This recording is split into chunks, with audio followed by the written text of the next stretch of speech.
तो रात के 3 बजे हैं, तुम आईसीयू में अकेले डॉक्टर हो, एक पेशेंट आता है जिसकी बीएसएल सिर्फ 38 है, पेशेंट अनकॉन्शियस है, स्वेट भी कर रहा है, कैसे बचाओगे इस पेशेंट को? बेसिकली ये सीवियर हाइपोग्लाइसीमिया का पेशेंट है जिसमें हमें अनकॉन्शियसनेस और स्वेट दिख रहा है पेशेंट में। तो सबसे पहले जब तुम इतनी कम ब्लड शुगर लेवल देखोगे पेशेंट की, तो पेशेंट को डेक्सट्रोज 25 दे दोगे 100 ml। बट अगर पेशेंट अल्कोहलिक है तो डेक्सट्रोज से पहले थाइमिन देना नहीं भूलना है तुम्हें, क्योंकि जो अल्कोहलिक पेशेंट्स है उनमें वर्निकेज एंसेफेलोपैथी होने के ज्यादा चांसेस रहते हैं, इसलिए पहले हम थाइमिन देते हैं, उसके बाद ही डेक्सट्रोज देते हैं। अब तुमने डेक्सट्रोज 25% दे दिया पेशेंट को, तो D10 इन्फ्यूजन स्टार्ट कर दो और पेशेंट की ब्लड शुगर लेवल चेक करते रहो हर 1 घंटे में। और अब अगर इसके बाद बार बार पेशेंट हाइपोग्लाइसीमिया में जा रहा है तो सबसे पहले पेशेंट का ब्लड सैंपल ड्रॉ करो जिस वक्त पेशेंट हाइपोग्लाइसीमिया में है उस टाइम पे ही, और तुम उस ब्लड सैंपल से serum insulin, C peptide, serum cortisol, ketone, sulfonylurea screening, ये सब टेस्ट करोगे। अब ये जो हमने टेस्ट भेजे हैं ये हमें हाइपोग्लाइसीमिया क्यों हो रहा है पेशेंट को, उसका कॉज बताएंगे। कैसे? देखो, नॉर्मली जब पेशेंट हाइपोग्लाइसीमिया में जाएगा तो क्या होगा, इंसुलिन कम हो जाएगा, क्योंकि पेशेंट हाइपोग्लाइसीमिया में जा रहा है तो बॉडी कम इंसुलिन सिक्रेट करेगी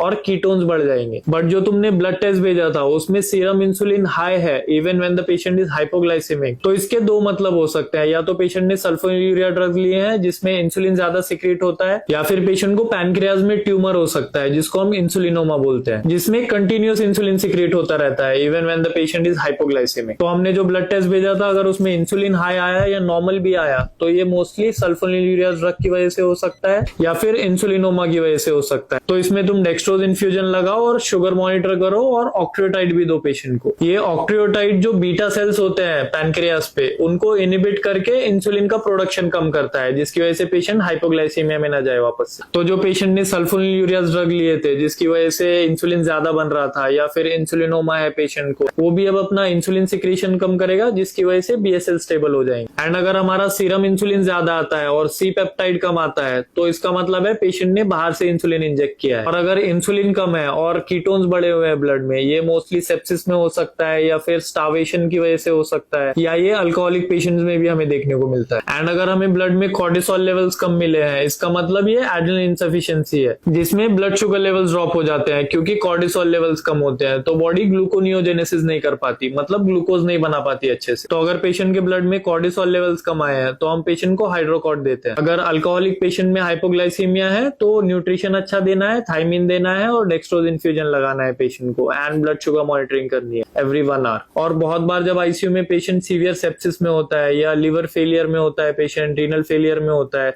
तब भी हमें हाइपोग्लाइसीमिया बहुत देखने को मिलता है। इसमें अंडरलाइंग जो भी प्रॉब्लम है हम वो ठीक करते हैं जिसकी वजह से हाइपोग्लाइसीमिया ठीक हो जाता है। तो याद रखो, हाइपोग्लाइसीमिया में normal insulin is never normal.